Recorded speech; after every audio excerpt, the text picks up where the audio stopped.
So, over the past couple years, we've all seen statues of historical figures taken down by activists and such, and whether you agree with those choices or not, their argument is always the same. It's always claimed that the person had a racist past, and because of that, we shouldn't idolize them or whatever. That's been a heated political discussion for a while now. But this story I saw recently kind of blew me away, to say the least. It definitely interested me. So this university, UW Madison in Wisconsin, recently published an article about last week about. Let me just read the title. UW Madison moves forward on plan to move 70-ton boulder seen as symbol of racist past. Okay, and well, here's what the boulder looks like, and it's 70 tons. That's 140,000 pounds. That is a very, very heavy boulder. So, what about this is racist? The boulder's name is Chamberlain Rock, and it was in honor of Thomas Crowder Chamberlain. He was a geologist and the former university president. And now, Thomas himself, the man, he doesn't really have any racist past, at least when I looked into him. Mr. Chamberlain himself seemed to be pretty good. Nothing any more than anyone else in the 20s would have. But when the problem comes, though, is that there's a common expression used in the 1920s. When a large rock was dug out of a hill, they called it a inward head. Yeah, no, you heard me right. They called it an inward head. That's I guess that's just what they called it back in the day. Usually it was to describe like large, dark colored rocks that came out, and they called it the inward head rock, and that's what especially was called on this campus. And there's actually a news article that they published where it says the title of the article is "Dig Up Huge Inward Head on Observatory Hill," and it shows the 140,000 pound rock. This was published in October 1925.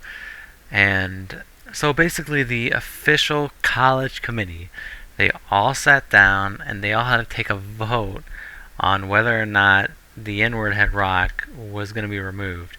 And they unanimously voted that yes, it should be removed. And that vote goes on to the chancellor, and the chancellor approves it, and then that's like when they all have to determine, like, okay, how exactly are we going to tackle this thing? And they haven't actually, like, for lack of a better term, I guess, set in stone a date for when they're going to move this rock.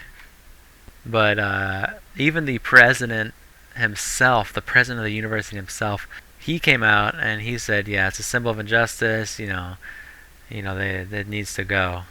But the article goes on to say that the news story that was published in 1925, university historians that were like on the campus found it to be the only instance that inward head was actually used in a published article.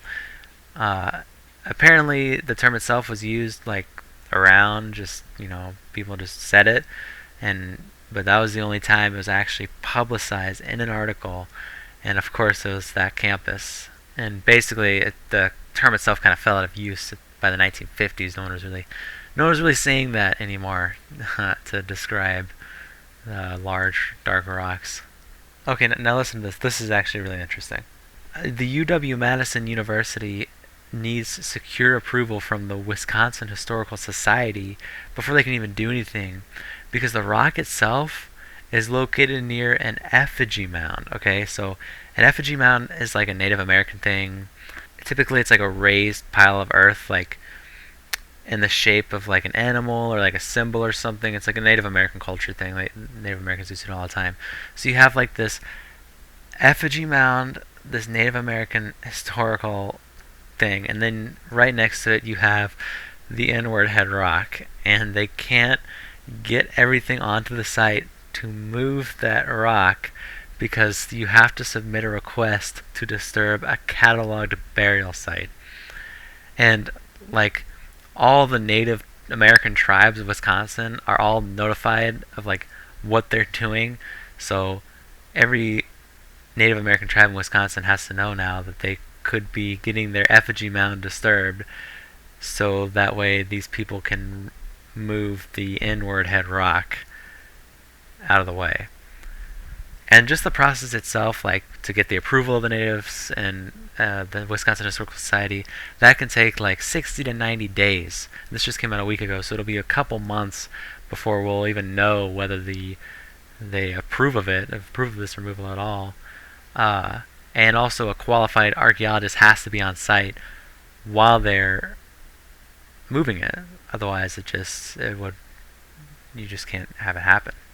So there's all that process. All those people have to be involved, and obviously this is going to cost something. You can't just do this for free. So the officials estimate that the cost of removal is between $30,000 to $75,000.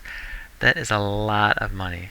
So 26 grand, according to Google, is how much you would pay to go to the university itself, and they're basically the bare minimum cost to take care of this project is an entire student's tuition plus 5 grand just to take care of this process. And I feel like at that point you might as well just take the money that you would have spent and just give it out, like just spread it around to your students at that point.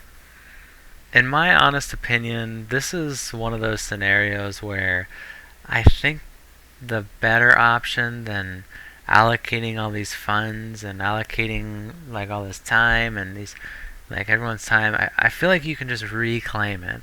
Like imagine if the committee just passed instead to just rename the rock to like something to represent them, something to represent their community. Like for something like this, it's not a person, it doesn't represent like an idea. It's not like a human or like a military figure or something that represents like a movement. It's a rock. It's a large rock, and the rock was coined a name that a lot of people used during that time, and that the name itself, obviously it's racist, but like the rock, it is just a rock. It doesn't have, there's not a deep meaning behind it.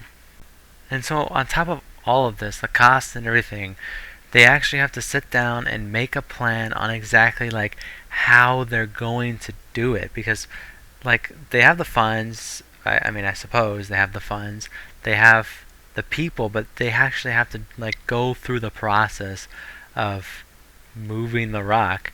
And like some of the things that they can do, I guess, is they can just like put the rock back where they found it, just put it back in its resting place, or they can try to like break it down into pieces, because you're dealing with a 140,000 pound rock here. It's not as easy as just tossing it in the trash. You have to, it's a real effort to like break this thing apart and scatter it around if you really wanted to get rid of it.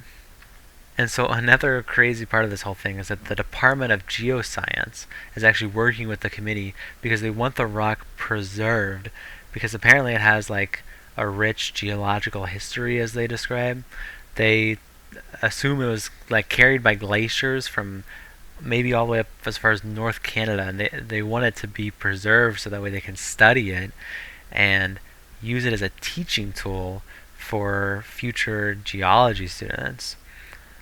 And at that point, then it's like, well, is the rock going to be not used to teach? The college is already determining that the rock has a racist name, and now this other professor wants to take that racist rock and use it to teach the people. The whole story just kind of falls through, and when you realize that, it wants to go from this university, they want to spend $30,000 to move this rock from the university and move it to a geology center where the geology students are just going to study it anyway. And I don't know, man. So what do you guys think about all this? I don't know. I think that it's a lot of extra work and a lot of extra problems when it's something that you can just kind of reclaim and just move on from it. If the people want to really study it, then maybe there's like an actual reason behind it. like to get it removed, but as for something like that, since it just doesn't have a meaning behind it, it's just a rock. You just reclaim it, move on. I don't know, dude. But if you guys did enjoy this video, just go ahead and hit that like button. If you're new around here, don't be afraid to subscribe. It's free. You can always change your mind. It's no big deal. This was an interesting story, to say the least. But thank you for watching.